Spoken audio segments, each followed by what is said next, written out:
नमस्ते दर्शकों, आज हमारे साथ जुड़ी हुई है मिसेस पद्मा गर्ग, जो एक रिटायर्ड स्कूल प्रिंसिपल। इन्होंने फॉर मोर देन 35 इयर्स एक गवर्नमेंट स्कूल में पढ़ाया है और उससे पहले भी उन्होंने प्राइवेट सेक्टर में पढ़ाया है। नमस्ते पद्मा जी। नमस्ते। कैसी हैं आप?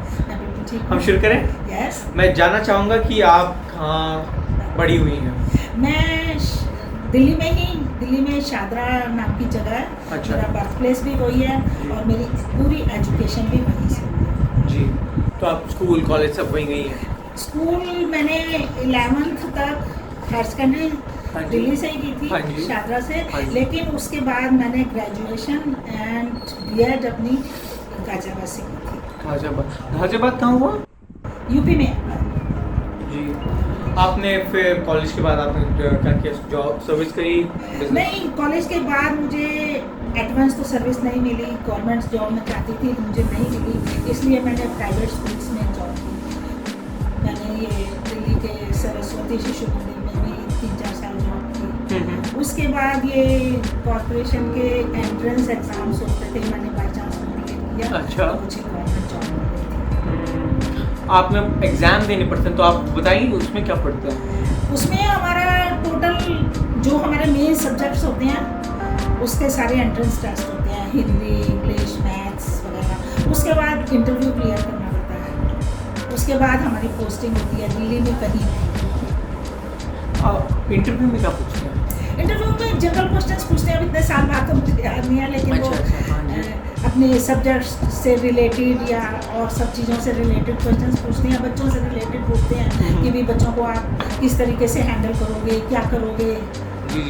ये सभी उसी तरीके के क्वेश्चन पूछे जाते हैं। तो आपने उसके बाद गवर्नमेंट जॉब करी, आप कहाँ पहुँच हुई और वो कैसे हुआ? सबसे पहले तो मुझे घर से बहुत दूर पोस्टिंग मिली। अच्छा।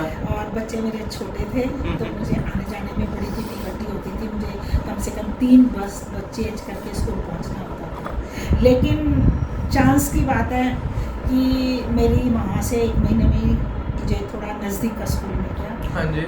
तो वहाँ फिर मैंने 1 साल जॉब की दिल्ली में ही। उसके बाद हम यहाँ प्रीतमपुरा आ गए थे, तो यहाँ से मुझे वो स्कूल भी बहुत दूर पड़ता था। लेकिन चांस की बात है, यहाँ भी फिर मेरी नज़दीक से पोस्टिंग हो गई। ओ अच्छा, वो क्या बदल देते हैं आप जहाँ? हाँ, दिल्ली में ट्रांसफरेबल जॉब होती है। जहाँ स्कूल नियरेस्ट होता है, हमें 7 या 8 किलोमीटर के रेंज में स्कूल मिल जाता है। आपने स्टार्ट किया तो आपने डायरेक्टली प्राइमरी, आप कौन से ग्रेड्स को पढ़ाती थी और क्या पढ़ाती थी? हमारे यहाँ प्राइमरी स्कूल्स में वैसे तो मैंने बाद में अच्छा, तो आप प्राइमरी स्कूल मैंने बाद में पोस्ट ग्रेजुएशन किया अपना।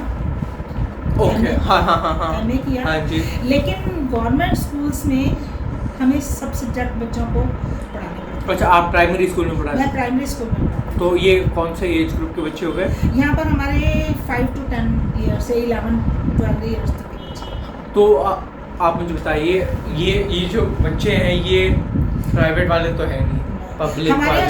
स्लम एरिया के बच्चे आते हैं, जो it is most difficult to educate slum areas बच्चे। आप दिल्ली में फ्री एजुकेशन है। हाँ जी। तो ये बच्चे कैसे, ये जो मजदूर होते हैं जो बिल्डिंग्स बनाते हैं उनके बच्चे हैं ये? और तो ये गवर्नमेंट यूनिफॉर्म वगैरह भी प्रदान करती है? सब कुछ देती है गवर्नमेंट। यूनिफॉर्म देती है, बुक्स देती हैं, कॉपी पेंसिल, इवन उनको लंच भी प्रोवाइड होता है स्कूल से ही। हाँ जी।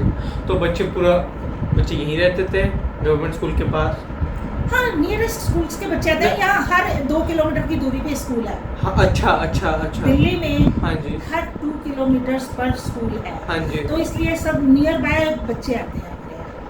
तो कोई भी आ सकता, कोई भी अप्लाई कर सकता है, कोई भी अप्लाई कर सकता है। हम किसी को रिफ्यूज़ नहीं कर सकते एडमिशन के लिए। लोग आते थे? बहुत आते हैं। अच्छा, तो पेरेंट्स होते कुछ ऐसे होते थे कि हम क्यों पढ़ाएं, हम मजदूरी करवा के पैसे कमा सकते हैं? नहीं, लेकिन अब दिल्ली में कम से कम ऐसा नहीं है। अच्छा।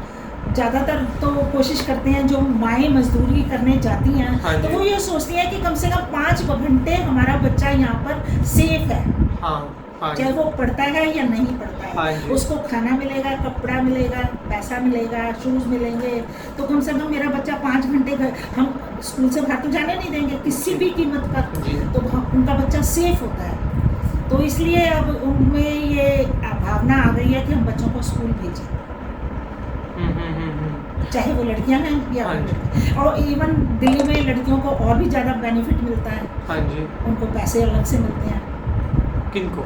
लड़कियों को, बच्चों को पढ़ने के लिए पैसे मिलते हैं? लड़कियों को, अच्छा। स्पेशली लड़कियों को। ओके, ये मुझे नहीं पता था। अच्छा। नहीं, इस लड़कियों को स्पेशली अलग से पैसे मिलते हैं ताकि वो पढ़ने के लिए मोटिवेट हो सके। हाँ जी, हाँ जी। तब भी मिलते थे? हाँ, तभी मिलते थे। तब कितने मिलते थे? हर रोज के मिलते थे? रोज के नहीं, ईयरली।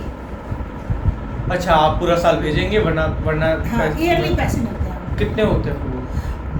होते ही थे 1000 के आसपास उसके तो पास। बड़ी रकम होती थी थोड़ी, या? हाँ, उनके लिए तो 1000 रुपये भी हाँ ईयरली जी। मिलता है, और जबकि तुम्हें खाना मिल रहा है, फ्री में वर्दी यूनिफॉर्म मिल रही है, शूज़ मिल रहे हैं, विंटर यूनिफॉर्म्स मिल रही है, तो उनके लिए तो वो पैसा काफ़ी होता है। हाँ जी, हाँ जी। आप मुझे थोड़ी कंडीशन बताएंगी गवर्नमेंट स्कूल्स की? गवर्नमेंट स्कूल्स के वो फैसिलिटीज़ कैसी होती हैं? और मैं कभी गवर्नमेंट स्कूल गया नहीं हूँ, तो मुझे पता नहीं कि वो होते कैसे, तो आप वो थोड़ा बताइए। देखो, जब मैंने जॉब स्टार्ट की थी तब जी। तो उनकी बिल्डिंग्स वगैरह बहुत ज़्यादा अच्छी नहीं होती थी। नहीं, बिल्डिंग होती थी, लेकिन फैसिलिटीज़ के बारे में हम कह सकते हैं कि बच्चे ना थोड़ा फर्श पे उस पे टाट पट्टी पे बैठते थे, कुछ करते थे। लेकिन बाद में मेरी जॉब के 10-15 साल बाद ऐसा हुआ था कि हर बच्चे को डेस्क प्रोवाइड होता था, और सब स्कूलों की बहुत अच्छी बिल्डिंग्स बन गई हैं। जी जी जी। और उन्हें वहाँ हर तरह की फैसिलिटी है, जैसे कोई स्पेस्टिक चाइल्ड है या कुछ है, उसके लिए सीढ़ियाँ दूसरी तरह की बन गई हैं, सब कुछ है। तो मतलब कोई दिक्कत वाली बात नहीं है गवर्नमेंट स्कूल्स में। और ये बच्चे बिल्कुल भी पढ़े लिखे कुछ भी नहीं आता था, तो आप थोड़ा वो बताएंगे कि वो प्रोसेस कैसा था उनको पढ़ाने का? भाई, बच्चे तो बिल्कुल रॉ आते थे, जिन्हें बिल्कुल कुछ भी नहीं मालूम, इवन खाना कैसे खाते हैं वो भी प्रॉपर ढंग से नहीं पता था। लेकिन हम लोग खाना भी उन बच्चों के साथ ही खाते थे कि बच्चा अगर खाना खा रहे सीखेगा तो हैं सीखेगा। तो वो हम जो खाना आता था उससे पहले हमें भी खाना होता था कि बच्चों को ये लगे कि ये खाना हमारा ख़राब नहीं है। तो उस खानों को हम भी शेयर करते थे और बच्चों के साथ वो मिलकर खाते थे, और उनको थोड़ा प्ले वे मेथड से या किसी भी तरीके से कोशिश करते थे कि इनको कुछ लिखना पढ़ना है। तो ये बच्चे पूरा आप सिर्फ प्राइमरी, तो आप सिर्फ, तो उसके बाद फर्स्ट सेकेंड में कोई और टीचर होता है ना? नहीं, हमारा 5th तक स्कूल है। 5th ग्रेड तक? 5th ग्रेड तक। तो आप 5th ग्रेड तक पढ़ाती हैं? अच्छा। उसके बाद 6 में एडमिनिस्ट्रेशन के स्कूल हैं यहाँ पर, बच्चे भी वहाँ सीखते हैं। बच्चों को पढ़ना लिखने में मज़ा आता था, या? सभी तरह के बच्चे होते थे। हाँ, सही बात है। कुछ बच्चे बहुत इंटरेस्ट लेते थे हर हाँ। चीज़ में, वो सॉन्ग्स में, गेम्स में, ड्राइंग में। तो सब बच्चों का अलग अलग इंटरेस्ट होता था। कोई बच्चा हर फील्ड में होता था, हाँ क्योंकि जी। हमारे यहाँ तो गेम्स के कंपटीशन भी होते थे, ड्राइंग कंपटीशन भी होते थे, सभी कुछ होता था। जी, जी। तो हर पर्टिकुलर बच्चे अपने अपने फील्ड में चुस्त होते थे, और कई बच्चे बिल्कुल भी डल भी होते थे, हाँ जी, जिन्हें हाँ जी। कितना भी मोटिवेट करो, नहीं पढ़ना तो नहीं पढ़ना। स्कूल ही बंद मतलब नहीं आते थे 15-15 दिन तक स्कूल। इवन हमें घर जाके ये पता करना होता था ये बच्चा 15 दिन से स्कूल क्यों नहीं आया। पेरेंट्स डिस्करेज करते थे बच्चों को स्कूल नहीं भेजेंगे? डिस्करेज वो बच्चे करते थे जिन बच्चों को या लड़कियों को अपने छोटे बहन भाइयों को रखना होता था। अच्छा। जैसे ये मजदूर हैं, इनके तो 4-4, 5-5 बच्चे होते हाँ हैं। जी। तो जो सबसे बड़ा बच्चा है उसको वो ये चाहते थे कि ये घर में रहे, इन बच्चों को देखभाल करे, क्योंकि हमारे यहाँ 5 साल से कम का बच्चा नहीं आता। लेकिन अब गवर्नमेंट ने 3 साल के बच्चे को स्कूल शुरू कर दिया, नर्सरी। और सैलरी अच्छी होती थी? हाँ, सैलरी तो गवर्नमेंट स्कूल की अच्छी होती थी। मैंने बताया ना आपको, मैंने उनको दूसरी गवर्नमेंट वो भी, तो उन्होंने मुझे बताया कि गवर्नमेंट के उनको, वो हिमाचल प्रदेश में पढ़ा रही थी, उनको सैलरी बहुत ही अच्छी मिलती थी। हाँ। मुझे लगता था कि जो प्राइवेट सेक्टर में है वहाँ सैलरी अच्छी मिलती, गवर्नमेंट सैलरी अच्छी नहीं मिलती। गवर्नमेंट स्कूल में सैलरी ज़्यादा अच्छी मिलती है बजाय प्राइवेट स्कूल से।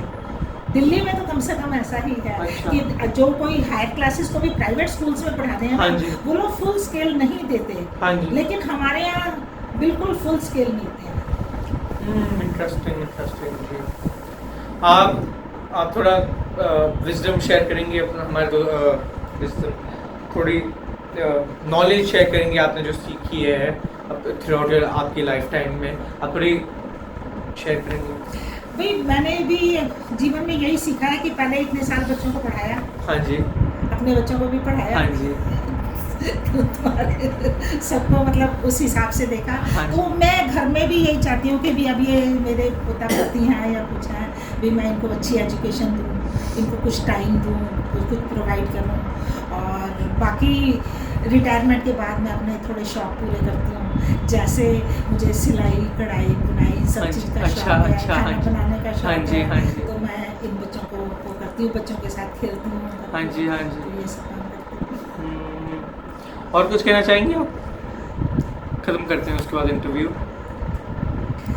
अपने जीवन को अच्छे से गुजारो, ईमानदारी से गुजारो, बच्चों को अच्छे संस्कार दो जो हमें भी अपने पेरेंट्स से मिले।